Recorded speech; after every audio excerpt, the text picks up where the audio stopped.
Hi guys, I'm just starting a series, this being the first, on basically all the different very clear proofs and facts which support and get across a very clear statement that God has to exist for these things to take place, and for any of these sort of things to make sense, basically.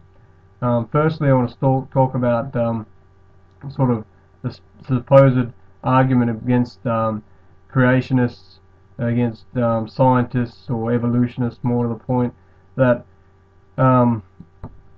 evolutionists state, that everything evolved, that the Earth was formed from so-called dust things, and it was all compressed into the size of a dot, and when it blew up, there comes your galaxy, blah blah blah. That the rain rained upon the rocks for billions of years, that man eventually evolved out of the water, all this sort of propaganda, very big outlandish statements with no evidence supporting it, no transitional stages to establish it. Now, if you look into the mathematical side of all things, they make it very clear that it's likely so highly impossible that this could never ever happen again, as far as life being here, starting and moving in such a way it has been now. So what I want to try and get you to do is to look on every different level of from where the Earth is situated in our galaxy.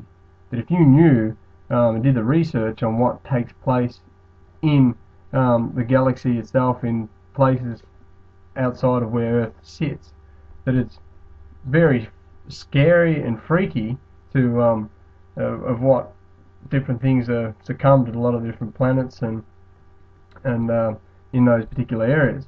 Then you've got to look at the things which surround the Earth, such as what affect a life here on Earth, such as the moon and the sun. The sun is a very clear one; it sustains life, and basically is for everything when it comes to living. But if it was moved one way or the other, I mean, it just by chance happens to be in that nice little posse where it keeps us warm and doesn't kill us, whereas not too far away that we would have no life at all. I mean, it seems very convenient that these things all seem to fit perfectly in order. And we have a moon that affects our tides. Now, if that moon was closer, it would drown us twice over. Now, how is it that there are so many things that would kill us in an instant if they were moved out of their place just slightly? Yet, if all these things weren't in order perfectly, none of this would ever be. We'd never be here. There'd be no life on Earth whatsoever. It'd be just like another dead planet that we see out there in the galaxy. Now, this is what I say, you need to look at all the different facts of what if the Earth was spinning faster instead of at this perfect speed where we have seasons and days in a perfect order. I mean, if, for goodness sake, if it was spinning much faster, the days would go so quick, for one thing, but two, the terrifical winds upon the Earth would tear the place apart. And if it was going slower, it would be ridiculously out of balance as well. And then you've got to look at all the seasons. So everything turns in motion in such superbness, such brilliance, that how is it possible that these things can happen by chance?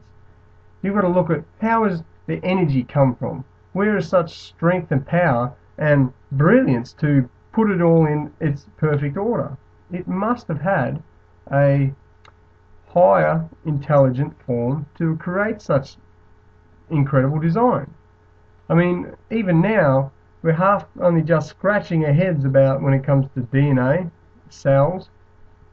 They still can't create life in the best conditions that they forge by scientists in a lab. They can't create life. They can't take dead cells and make them living. They can't take amino acids and make life with it today. They've had attempts, and the best they did was ridiculously out of shape, that had nothing which was logical, and plus they took elements out what normally would have been there as far as oxygen, and which makes no sense anyway, because in the end oxygen, well, it oxidizes stuff, doesn't it? Hence the reason why it was would have been destroyed, and hence the reason why they took that out of their experiment. But my point is that these things are so incredibly hard for them to take place, that how is it that we just think that, oh, we just got here, that when we die, that's it. We just go in the grave, there is no more. Don't just think for 1 second that all these things are put perfectly in order and designed so brilliantly. I mean, you look at the ecosystem, how the human body is designed. I mean, with all these different organs, how is it possible that we could be assumed that we've evolved from anything when we'd have to have all our major organs working at once? They'd have to be made at once for us to evolve to any stage. It'd have to happen instantly. As far as oxygen in our lungs, how can you come from the water and grow lungs? Why would you even want to grow lungs? Why would your brain think, oh, I need to evolve to get that? People just are looking at all the simple facts that it is ludicrous to think that God does not exist. And this is the first of many different major topics which is so convincing that how can you dare argue with the simple facts? Let's not deny them. Let's look at the truth. Amen.